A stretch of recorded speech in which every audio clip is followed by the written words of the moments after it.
I usually start my videos by warning you that my main weapon, the lance, might have influenced my choice. And I can tell you in this case, it most definitely has influenced my choice. Also, Title Update 3 has just been out for about 2 weeks as I'm uploading this. So just in case people watch this later and more monsters will be added to the game, those might not be in here. But without further ado, here's my list of the most fun monsters to fight in Monster Hunter Rise Sunbreak. Number 10. Garen. Not only one of the best designs in my opinion, but also a very fun fight. I was glad to see a new monster added to the game and I'm really happy that I liked it as much as I did. Although the range on some attacks can be a little much, it's still a lot of fun. His howling is simply badass, and when he gets mad, he covers himself in ice, which looks sick. It's very satisfying to block his savage looking attacks. It was good to see another wolf-like monster added to the game. Number 9. Regios. I love this guy's design. Too bad he doesn't have his weapon ability anymore, as it's basically a nerfed armor skill now. I like the challenge this guy brings because of his unusual timing compared to all the other monsters. He also still has his bleeding effect, but that's easily fixed by simply crouching now. You could do that in the older games as well, but it would take you like 5 times as long. I like the fact that the spikes also stick to the ground, which makes the fight a little more interesting as you really need to pay attention to where you dodge. Number 8. Rajang. If I would have placed him on a list like this a couple years ago, people would have been screaming. Like, are you crazy? And for good reason. He used to be one of, if not the hardest monster to fight in some of the Monster Hunter games. I still have PTSD from fighting this guy in 4 Ultimate. He's crazy fast, he hits really hard, and I like the fact that he's now challenging but doable. I also like the fact that his fur changes color when he gets mad. In the beginning he was really hard to get used to, but ever since World he became easier, and now I really like him. Number 7. Asalos. I really like this guy's design as well. He looks really cool, his green neon colors. His attacks are pretty basic, but I guess that's what I like about him. He's rather fast, probably causing some trouble for most hunters in the beginning. It's satisfying to break his parts as he tries to beam you with his insane looking thunder attacks. Still a personal favorite design wise. Just an overall simplistic, very good fight. Number 6. Malzino. This monster seems to be forgotten quite a lot.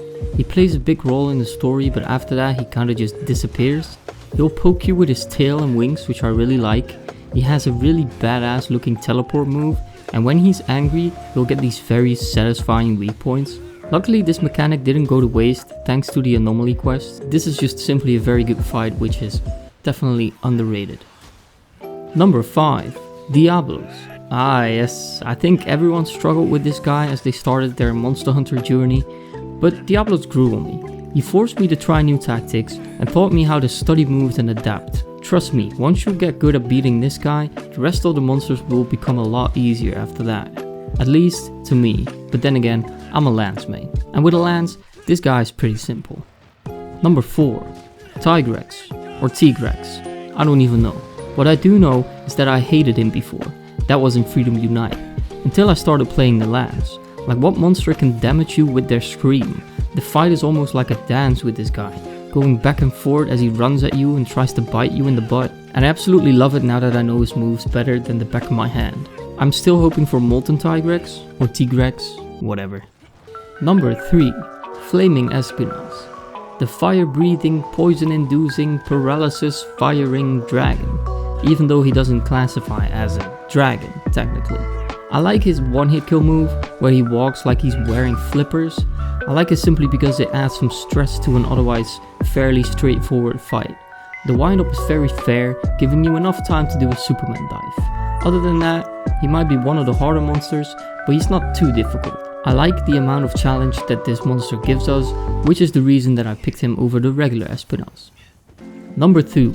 Gold Raytheon. Old but gold, pun intended.